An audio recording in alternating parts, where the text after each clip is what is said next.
Salutations, respected viewers. I'm George from Ireland, and back after long radio silence, well, certainly on live ones. So this one is about the killing of Qasem Soleimani, sorry. Forgive me for my mispronunciation. The Iranian general who was killed in Iraq just a couple of days ago. So he was killed by the United States. The US government acknowledged that, and indeed, President Trump has bragged about it. It appears that that Eric Trump knew something about it. He referred to it obliquely the day before it happened. So, does he have security clearance? I'm not sure. But anyway, I know that he was a soldier in a combat zone, so many people will be saying he's a legitimate target. Now, the United States is not at war against Iran.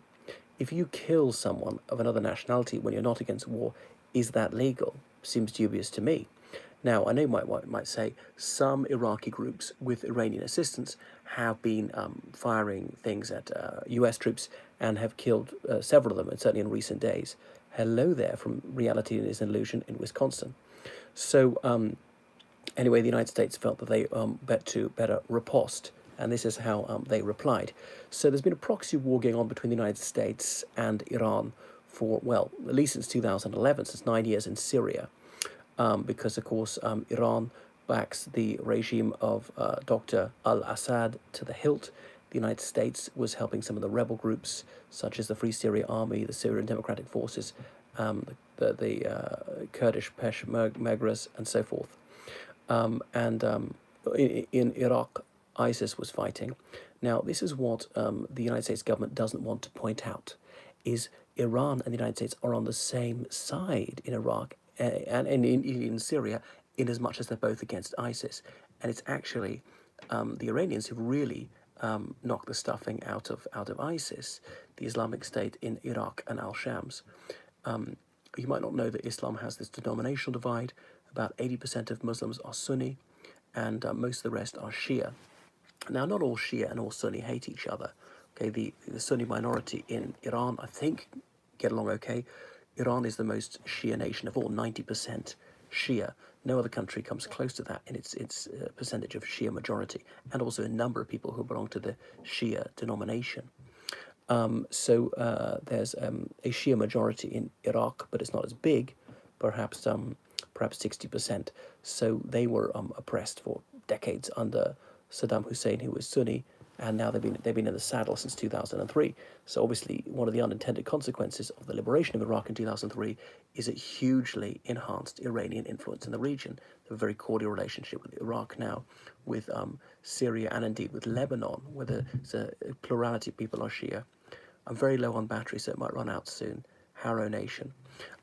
So there was attacks on the U.S. embassy. I think protests. I think break-in. Nobody was actually killed. So Trump has done this. Apparently, it was considered a long time ago. They chose not to do so. Even in 2007, it said the British military had Soleimani in their sights and told you not to do so. Iran, Iraq, and so forth. I think certainly in Arabic it's the kaf, that letter from the back of the throat. I can't speak Farsi or indeed Arabic, but I try to pronounce the words decently. I hope I don't overdo it. We love Harrow. Do we love? Oh, thank you, Genghis Khan. Okay. Well, I'm glad I got a fan. So what is Trump's plan? You can search me. I don't think he has one. So remember, he's the one who ripped up the Joint Comprehensive Plan of Action. The European Union was trying to stick to it. So was Russia, China, its other guarantors. The Iranians said, well, if the United States is not bound by it, neither are we. And we're going beyond the limit, and we're going to enrich more uranium, make more centrifuges. Remember, the United States and Israel for 25 years have been saying Iran is about to get nuclear weapons. Well, more like 30 years, being the boy who cried wolf again and again and again, saying it's on the verge of it. So why on earth should we believe them? Obviously, Israel, which doesn't tell the truth about its own nuclear weapons, and that's another story. So that was that, and Trump said because their aggression elsewhere. Well, the Joint Comprehensive Plan of Action was only about nuclear arms, nothing else, and limiting the civilian nuclear energy they had, because of course civilian nuclear energy can then be turned into nuclear weapons. So the Iran deal, as it's commonly called, the Joint Comprehensive Plan of Action. So things have got worse from an American perspective since the United States reneged on the deal. Remember, this is a deal that Trump twice signed off on, twice extended. and so it carried on for over the first year of his presidency. If it was so ghastly, why not shred it on the first day? And if it could be extended by over a year, what was the sudden need to get rid of it? What changed? I suppose Trump just, someone had a word in his ear, or the Israelis, because he boasts of being the most pro-Israeli president ever, and I suppose that's true. He's done things that others haven't. He's honoured his promises to them, at least. So Trump wants to maintain pressure on Iran whilst disengaging from the region militarily. So he's facing both ways at once. It's a typical Trump doublethink, completely contradictory objectives. So the economic pressure can't really go much further than it is. And how are you going to ratchet up military pressure whilst withdrawing troops? Now, in the wake of the slaying of Soleimani, the United States has rushed more troops to the region. Anyway, this move has been applauded in Tel Aviv and indeed in Riyadh. So as of now, do you think will be Trump's opponent? Mike Bloomberg is running as an independent. I don't think Bloomberg will get anywhere. Independents don't. I mean, Ross Perot is the last one to perform decently. He might take away enough votes from the Democrats. Okay, of course, he's a former Republican, or maybe some moderate Republicans. Not Hillary Clinton anyway. Of it less so. Let me see. Bernie Sanders appears to be the front runner. Pete Buttigieg is a serious chance. Kamala Harris has dropped out. She could be a vice presidential candidate. Well, the next obvious name is Joe Biden, but he's had many wobbles. So, I mean, Trump, I don't think he'll be re-elected. He's not that far behind. He's 9% behind. And since the impeachment proceedings started, his rating went up. His nadir was about a year and a half ago when it was minus 20 points. So, some Iranian exiles want the current government in Iran overthrown. I used to work for a member of the former royal family of Iran, I better not say who, and he was an enthusiast in 2008 of Obama's opponent, 2012, of, goodness, what's his name, the tall guy from Utah, Mitt Romney, who was going to be firmer on Iran, supposedly. So Iran is not fully democratic. They do have some sort of elections, quite a lot of cheating, quite a lot of pro-government violence. It's still freer than many other countries in the region. It's not as bad for women as Saudi Arabia is. They've had women's sport for 20 years. Women are allowed to drive for decades and vote and all the rest of it. It has good relations with all its neighbours by land, not by sea, not Saudi Arabia. Fairly formidable armed forces. Okay, they don't have the latest generation technology, but there are a lot of them. It's a fairly united country. Let's say even the ethnic minorities, Azerbaijani is not very restive. So it's very mountainous. It's got millions of people, something like about 70 million people. Well, I'm proving that I do know a fair bit about Iran. They're not as fired by religious fervour as they were in the 80s. That's wound down as revolutions generally do. Some people wanting to liberalise, some people are a bit more consumerist, more exposed to this globalised world through the media, through travelling abroad. And they got significant, diaspora communities who are often a liberalising influence. In London just the other day, I saw a sort of a Iranian exile demonstration for real democracy, and the current claimant to the throne's picture. But of course, if he really is in favour of democracy, he ought to denounce his father's dictatorial record. So anyway, as I was saying, it's the Iranians who knocked 7 bells out of ISIS, and ISIS obviously is still not beaten. But supposing Trump gets his way, supposing the Iranians withdraw from Syria and Iraq, what happens? Then there'll be a resurrection of ISIS, which has been largely damped down. It'll flare up because, yeah, it's been the Russian Air Force and their poison gas and the Iranian Revolutionary Guards, as well as the Iranian regular army. Anyway, so the election is coming up, and obviously Trump has no principles at all. He only considers numero uno. What's in it for him? He wants to maximise his chances of re-elections. And I remember several years ago, he false accused Obama, saying Obama will start a war to maximise his chances of being re-elected. Lie. And Obama was very circumspect on this, and I think rightly so. I wouldn't say there were disasters on his watch. ISIS expanded its territory quite significantly, and then obviously largely beaten into submission. But again, that was only partly the United States. Do you think ISIS will gain power in Iran? No, I certainly don't. ISIS is a Sunni organization and viciously anti-Shia. So they're not going to win in a country that's 90% Shia. And not all Sunnis like ISIS, because ISIS is reactionary. So liberal Sunnis don't like it. Like in Syria, who's the support base of Bashir al-Assad? It's, obviously the Shia minority, that's about 10%. The Christians, about further 10%. The Kurds, maybe 5%. Yazidis, Druze people altogether might be another 5%, and some of the more moderate Sunnis who don't want a theocratic state. They don't like Sharia law.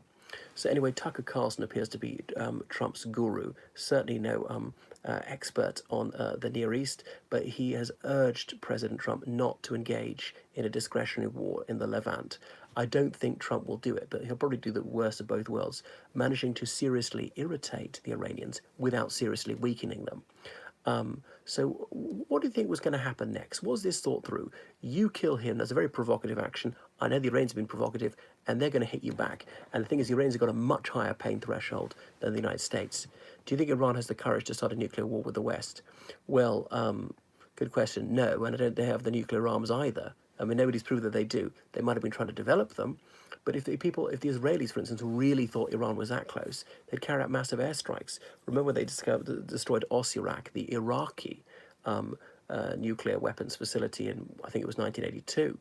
And the Saudi Arabians might join them in this one. Saudi Arabia and Israel have got more cordial relations than ever. The Palestinian cause has been largely funded by the Saudi Arabians. They just don't talk about it anymore. They think it's a forlorn hope. So they think Iran is far more relevant to them. And there's this proxy war in Yemen, the mostly Sunni government, which is pro-Saudi, and the Houthi rebels, that Shia minority, backed by the by the Iranians. So Republican support for Trump has been largely lip service on this one because he's acting tough. Uncle Sam is, killing brown people, which always plays well at any Republican rally. But Republican support is not effusive. Okay, they do not have happy memories of their adventures in warmer climes since 2001. The United States extricated itself from Iraq and Afghanistan without much glory, and then couldn't completely abandon Iraq, kept one airbase, went back in a semi-serious way. So there's no way on earth that Trump can get this done and dusted by November this year. Okay, he can drop some bombs and they get a spike in his approval rating, but what then? Okay, there's so many ways to hurt them. Although actually the Iranians, if it was them blowing up Saudi oil tankers, didn't cause much of an oil price spike because there's so much more oil on the market, an oil glut from Russia, from the United States, shale oil, tar sands, and so forth. So they can't hit Uncle Sam in the pocket like they could have in the 80s. So perhaps Trump is trying to divert attention from his impeachment, and this is the decoy. It's distracting people for a while, but he can't sustain that forever. Remember when Clinton was being impeached, he ordered missiles to be fired at Afghanistan and Sudan after those East Africa embassy bombings. Remember the U.S. embassy in Nairobi, and was it Dodoma or was it Dar es Salaam? Maybe the consulate in Dar es Salaam, bombed by Al Qaeda, and so he thought he had to take firm action. Some people say, oh, it was a refugee camp, which might have been true, and Al Qaeda people there.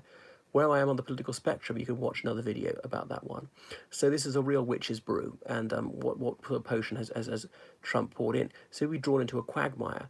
You can bomb Iran an awful lot, but that may not be enough to get them to run up the white flag. He wants them to capitulate because, the deal was working. The combination of sanctions, a bit of stick and carrot, some more trade, and the threat of military action, and that was that. There were these regular weapons inspections, civilian nuclear power stations inspections to see that they weren't weaponizing things, and that was that. And so now it's got worse from the American perspective. Iran is closer to a nuclear bomb than they were before Trump shredded this deal. And it hasn't diminished their influence elsewhere. They're still battling in Yemen, or rather their proxies are. Their allies quite close to victory in Syria. I don't think there'll be a total victory, not this year. And then likewise in Iraq.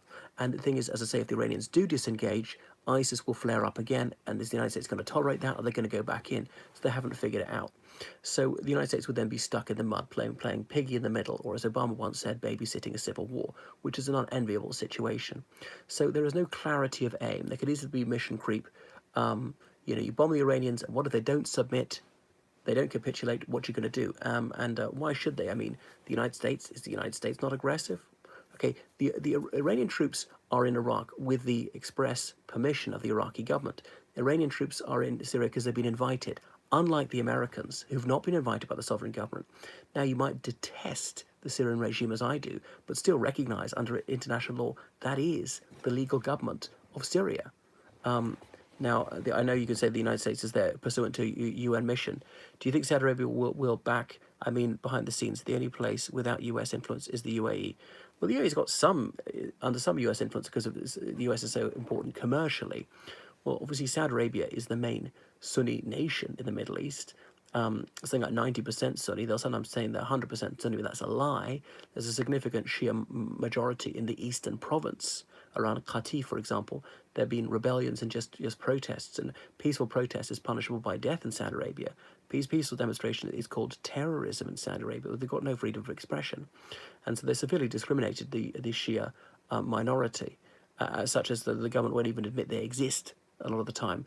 And it's a curious irony that almost all the oil in the Middle East is in areas where the Shia form the majority, just by chance, as in the eastern province of Saudi Arabia, in Bahrain, in certain regions of Iraq and Iran, not in the UAE, that'd be the exception, and not in Oman, which is not got that much oil, or indeed Kuwait.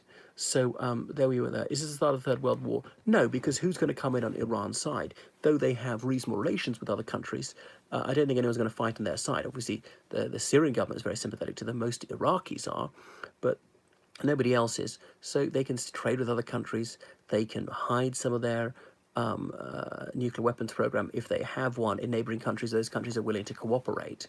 So it might not work for the United States. We might be back to square one. Why do you think Russia will do throughout this? Well, a good point. Russia will play both sides of the street and try and maximize national advantage. They always do this. Again, no ethical principles for them and no legal principles. It makes the job of the Russian government so much easier. Every fight is a fight with absolutely no holds barred.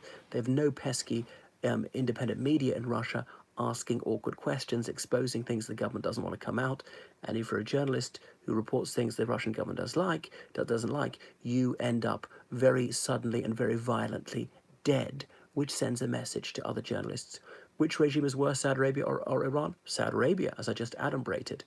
You know, Saudi Arabia's only just legalized cinemas. How oppressive is that? Still doesn't allow a lot of music. Doesn't allow women's sport. Executes loads of people after secretive trials. I know Iran executes people too, and after unfair trials as well, but it's even worse in Saudi Arabia. Obviously semi-slavery going on in Saudi Arabia with a lot of these bonded laborers and so forth, and on, and only just legalized women driving, so the last country in the world to do so. And Saudi Arabia, obviously other religions aren't allowed. In Iran they are. Not only did Trump need Iraq's permission for legality, but Soleimani needed to pose an imminent threat. Yeah. Now, I suppose there were attacks on US troops going on. I don't think it was wise, because what happens then, and then you're setting yourself up for a conflict. Does he want it? Maybe he does, or hadn't even realized they're going to hit back. So there they are. Anyway, so I don't think it's going to work out terribly well for the United States. Probably create quite a difficult situation, some low-level fighting, some airstrikes, some bombs going off here and there, and then the next president have to clear up the mess. Death by poison in Russia. Who died by poison in Russia? I mean, I know the Russian government did try and poison people, like Lukashenko, the Ukrainian president, poisoned in about 2003 by the Russians. Obviously, the Skripals in Salisbury, United Kingdom, poisoned. I can't think of anyone else right now, but obviously, were many poison gas attacks in Syria. Klitschenko. I'll put it this way, in Syria. Okay, throughout Syrian history, there was never a single poison gas attack. Then the Russian military got involved, and since then there have been over 100 poison gas attacks. Now what changed, accusing the British of doing it? The British Army has not used poison gas since the First World War, and I've not heard anyone say that the British Army has used it since the First World War, whereas the Russian military uses it all the time, and on and on. So this is the big lie theory. Like Hitler said, the bigger the lie, more people believe it, tell an absolute whopper of a lie. Most people tell petty untruths in their lives, but they can't bring themselves to imagine somebody would tell an absolutely gigantic lie, which is the total opposite of the truth. Of course, the Litvinenko affair, we'll see my video on that. The former Millennium Hotel, it's changed its name since, where he was poisoned, and just leaving a trail right back to Moscow, the hotel these two people stayed in, Andrei Lugovoy and his accomplices, the plane they were on. You've been to Iran 3 times, so it's not as oppressive as Saudi Arabia. Anyway, I think I'll cancel my holiday to Iran. Might not be a good idea. I really don't want the United Kingdom to get involved. The UK doesn't have the military capacity to do so. Only 80,000 troops in the British Army, smaller than it was in the mid-18th century, and more people leaving than joining. And what else is going wrong in the British Army? So there's really no public desire for fighting, no British desire to get involved. But the trouble is, Bojo's going to suck up to Trump, and with the trade deal coming in, Trump might say, "Oh, well, I'll only give you a trade deal if you give me military assistance on Iran," which the United States doesn't need. Its military is 10 times bigger than the British one, but just it looks good, good PR, more flags. All right, that's all for now. I've got to go. I'm almost out of battery. So please support me on PayPal. Keep that coming. Thank you so much. I couldn't sustain this channel if it weren't for your donations showing the most unexampled liberality. George Callahan79@gmail.com. That's Callahan with a G. Callahan is CALLAGHAN. So book me online for lessons in Skype lessons on history, English literature, English as a foreign language, politics, geography, religious studies, French, and I can help you with your dissertation, your theses, your coursework, and so forth. Help you with your CV, interview, practice, elocution, and what else should I point out to you? Oh yeah, I'm a tour guide in London, so yeah, read my articles in the Duran magazine, Duran. Well, yeah, Iran will be a much tougher nut to crack than Iraq. 3 times the territory, 3 times the population. Their military's not been degraded by years of sanctions, some brief sanctions. They have good relations with all the countries that bordered them, as I say, so much stronger than Iraq was in 2003, which was not exactly a picnic, I think you might agree. This would be no cakewalk, a ground war. The moment the United States is not talking about a ground war, but what if they bomb them for a year and they still haven't given in? And there are many places they can bomb Trump. I'm surprised they haven't bombed Trump Towers, actually. Hit him in the wallet. Not that I'm advocating that. That would be terrorism. I would be utterly opposed to that. Okay, good night, everyone.